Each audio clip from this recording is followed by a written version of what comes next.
What about this one? Not too shabby, huh? Nah, Italian trash. Besides, I only steal Porsches.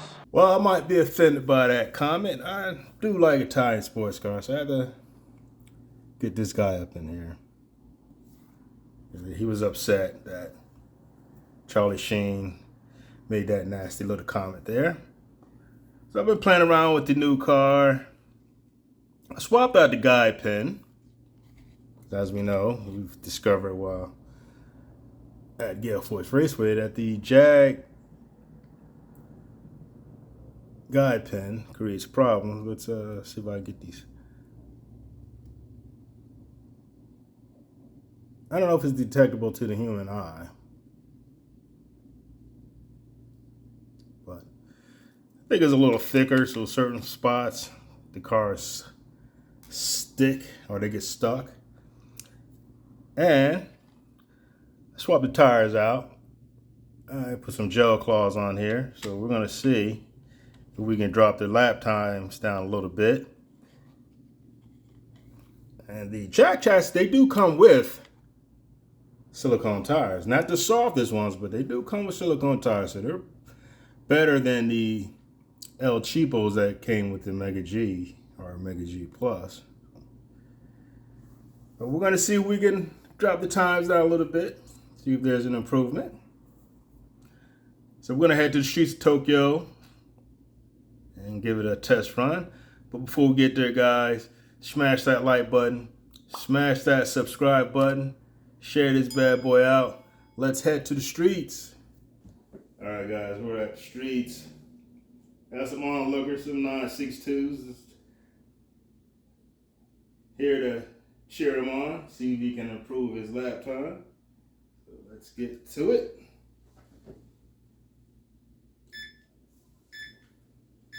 Hopefully he won't get stuck on the crossover.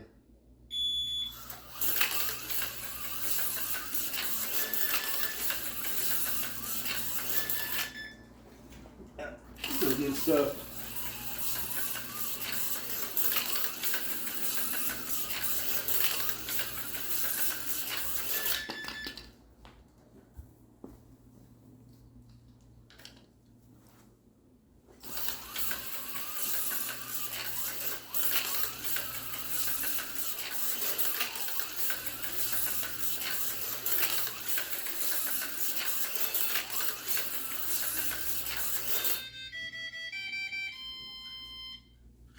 And the BS let with the Rothmans. He can get by this guy.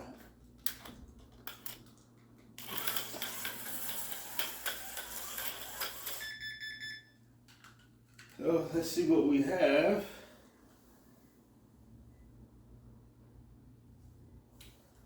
.53, so that's a little bit of improvement.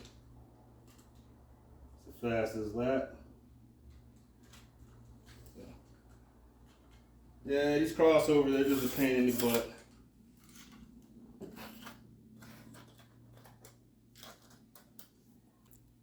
Yeah, I don't know if you guys can see it, but like right, you see here, it's raised up a little bit.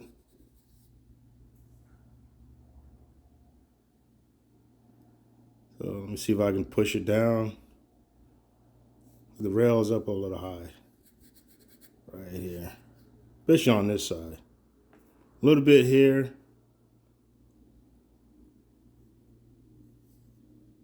This thing will focus.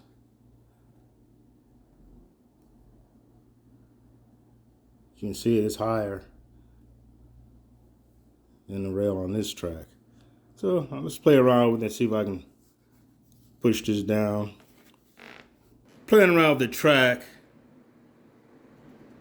Notice one end,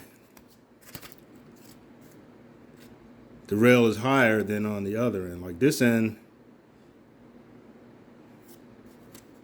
is higher than this one. This one is more flush with the track. So I'm going to flip it around and see what happens. And hopefully the other side doesn't act up. All right, guys, I swapped the track around. So let's see if, we'll put the same guy back on here.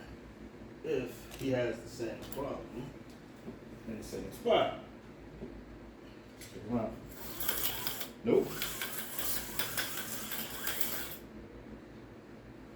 That was resolved because the rail in this direction is lower than the other one. Figured maybe it'd be better if it transitioned in the opposite direction. So that was cured. Clean the tires off, so let's see if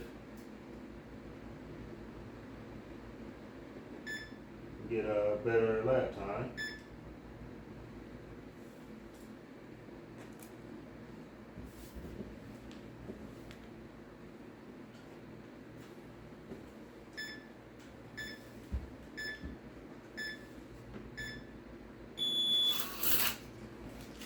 I guess not.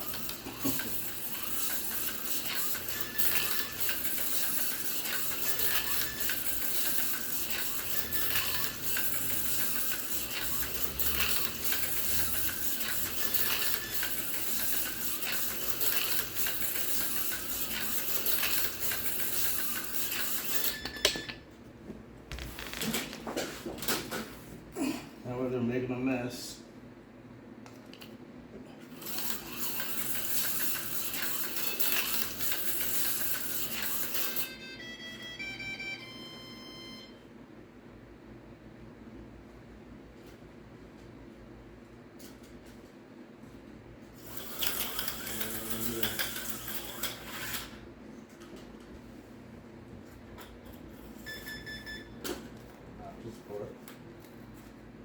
So let's see what's best lap this time. 2:41. So that was an improvement. Again, well, it's just gonna be a travel set, so I'm not really gonna do anything with this. It's gonna be set up, taken back down. And I was thinking about incorporating this on the main layout because of the road markings. So I like the road markings. Don't know which one I'm going to go. Most likely it would probably end up on the main layout. I'll just have to get another set. There's a set with a jump in it. I might get that just for to play around with. Not for nothing. If I could get, I'm gonna start asking these guys, could they cut me a route of track the exact same width of the Carrera 143rd scale track, which to me is perfect. You have enough lane space, and there's enough space for the guy on the outside if he's drifting. It's not gonna just fall off the track like with these standard Tony or HO scales. The title is about the same width. So is the lifeline. They're all about the same width. Same thing happens on all of them. If the guy on the outside lane drifts, he's going to crash unless you have railing, which I don't want the railing up on the track because then that gives the guy on the outside lane an advantage. He can just ride the rail. Let's wrap it up here, guys. Like, share, subscribe, and I'll see you guys in the next video.